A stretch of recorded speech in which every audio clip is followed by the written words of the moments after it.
So President Trump just revoked the Equal Employment Opportunity Executive Order of 1965, rolling back 60 years of progress on civil rights. The order had prohibited employment discrimination in federal hiring based on race, religion, and gender. And I think this also includes federal contracts as well. I put this on the Dems partly because they know this thing was floating out there. I don't know why they didn't strengthen it. Like when Biden took over, and this could have fallen under Obama too, but when Biden took over, he had the House and the Senate. Only thing they had to do is like, oh, okay, what laws are exposed when it comes to civil rights? And somehow strengthen these laws. But they didn't do it. They left us exposed. Listen, if you vote Democratic, that's totally fine. But look at the people who's representing you. And if they haven't shown to have a fighting backbone inside of them, vote them out and get somebody else in there. So I'm looking at this thing and I said, wow, well, let me look at the federal contracts. Like when you revoke something like this, that means that everything's been fair and equal, right? So I look at it and say, well, how many contracts has black-owned businesses received in 2023? So how many black-owned businesses got federal contracts in 2023? 1.3%. 1.3% of black-owned businesses got federal contracts. So black folks going to get hurt. But the group that's going to get hurt most is probably women. Women, and probably mostly white women, got 3.3% of federal contracts. Man, they're going to have a rude awakening when they file for a federal contract. They can't get it. And it's like, oh my God, what happened? Well, white women have always benefited from the fight of black people. They benefited from affirmative action. Most affirmative action hires are just people who benefit from affirmative action has always been women, especially white women. They've always benefited from it. But they got lazy because they think, oh, well, everything's fine. And these things start happening. It's like, oh my God, how did this happen? Well, you benefited from black folks. And so when they're rolling stuff away from black folks, you're getting caught up in that too because you didn't fight to help save these laws. But it's bad either way. The funny thing is when I hear these dudes who look like Trump, who are always complaining about DEI and affirmative action and it's not fair. Dude, I just say, 1.3% of black folks got federal contracts, 3.3% were women. So that means you're still getting like 95% of the federal contracts and you're still crying. I was looking at the numbers like, how many black executives are there in Fortune 500 companies? Now, these are black executives. It's 2025. That's not 1965. 2025. 1.6% of black executives are in Fortune 500 companies. That is atrocious. But these guys are screaming about affirmative action and DEI and quotas. Oh, I'm sorry. I'm sorry that only 98% of the room look like you. But that's part of the problem. The problem is the reason why America keeps on losing its power is that the bulk of the people who are being hired in these jobs are average people. Just because you're paler than me, just because you look like Trump, doesn't mean you're smarter than me. Doesn't mean you're more creative. Oh yeah. For every Steve Jobs and Bill Gates and hell, even Elon Musk, for every guys like that, the majority of people who are going in every day as executives or people who just work in white collar, most of them are pretty average. They go in, they do their jobs, they clock out, they make six figures, they got a wife and a couple of kids, they got a nice home, but they pay more attention to football and basketball or playing Xbox or shooting guns. They're not that creative. So when we're competing against the rest of the world and the rest of the world is having all these creative people just adding to their companies blowing up, we got a lot of average people who don't look like me, by the way, in these positions, yet they're still crying.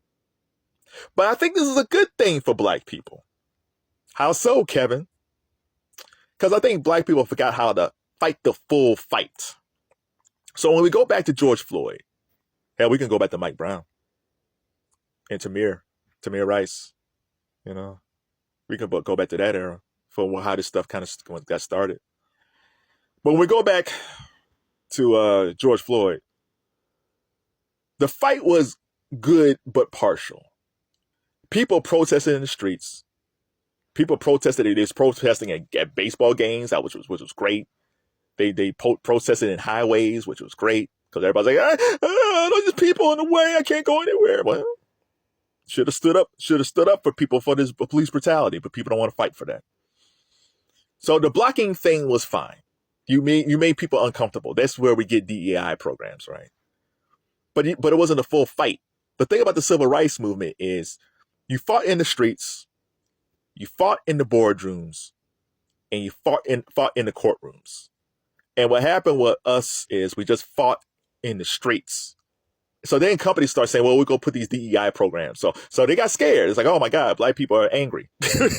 we must do something before they burn us down. So they create DEI programs, which was just a figurehead position. And most of the positions was filled by black women because they don't want black men, black men like me. They don't want black men like me in those positions because they know that we're going to have a full fight because we don't care. So they end up putting women in there, people of an immigrant background. They put them in there because they feel like they're going to fight, but not fight as hard as black dudes. So then you have black women in there, and then they, after a while, it's like, you know what? I'm going to start fighting. I've been in here for a little while. I'm really going to start fighting for stuff. And they start fighting for stuff. And then they say, man, I had all these ideas, but these companies, they turned down my ideas. Or they just fired me. Yeah. They got you in there just because they don't like black men. So they put you in there knowing that you're not going to fight right away. But they also know that if you do start fighting, if you chose to do so, they're not going to listen to you. Because contrary to belief, this country doesn't listen to black women. I'm sorry, ladies. I wish they did. I've seen a lot of black female mayors and black female police chiefs. They don't listen to y'all. They put y'all in these positions because they think you guys are just going to follow what they say. But then once you get in there and you want to make some change, they don't listen to y'all. And then they force y'all out. That's just harsh reality. So this is where like Black Lives Matter comes in.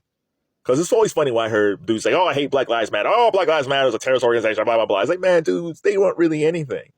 It came up a hashtag. They started the organization. But once I heard that they weren't it's like, we have a rudderless organization. There's no leader here. It's like, man, we're cooked. Because you got to fight these things everywhere. And back in the civil rights movement, King fought in the streets. SNCC fought in the streets. Malcolm X fought in the streets. All these folks across the country fought in the streets. But then King just realized, well, you got to work with these people too. So that's when you're talking to Lyndon B. Johnson, you try to negotiate these deals for the civil rights movement, things like you have to negotiate with these folks. So then you go into the boardroom. But the thing is, you also have to fight in the courts. This is where the NAACP used to be a thing, or the Urban League used to be a thing. Like they used to go in the courts and fight for people because you got to strengthen these laws. Because the people that's in charge, if you leave them any loophole to get out of it, they'll get out of it. They'll figure out some way to get out of it. So you got to strengthen these laws in some form, legislatively, by politics, and also legally. And we've forgotten this. So the NAACP, Urban League, all these organizations who keep on asking for these 100-plate dinners or keep on asking for money, if you're in these areas and you're donating, I will say stop donating to them. Not to say they're not important, but I'm saying like they got to start fighting in the courts again. The NAACP Legal Defense Fund has to be put in. They have to really work hard now. You just can't say, oh, we have a legal fund. No, you got to fight for people. These folks like Trump and all the rest of these guys, they're not messing around. Like they want this totally white owned. And you got to fight them in the courts. And we got to give it. And I know that gerrymandering has messed up a lot of things. And, hopefully people keep on voting to get this stuff reversed. But if you see that your politician isn't doing what's right, run for that seat. If you're good with people and good with politics, run for that seat. We got more than enough black lawyers to fight these folks. There's legals. I just gave you legal stuff. 1.3% black federal contracts, 1.6% black executives. The numbers are there. And I found that I just did that from a Google search. So I can only imagine what a real lawyer can do. So, yeah, this thing sucks what Trump is doing. But no, I'd rather see what the devil really looks like. Don't come to me. It's like, oh man, vote for us and we'll fight for you. No, you really got to fight. So I'm glad this dude's doing this stuff. Hopefully it's forcing people to fight. And black folks got to work together. No more black females and black males. Black folks as a whole got to work together. We got to work together to march. We got to work together in the courts. We got to work together to fight in the boardroom. If not, hell, we might be back to 1955 in another 10 years.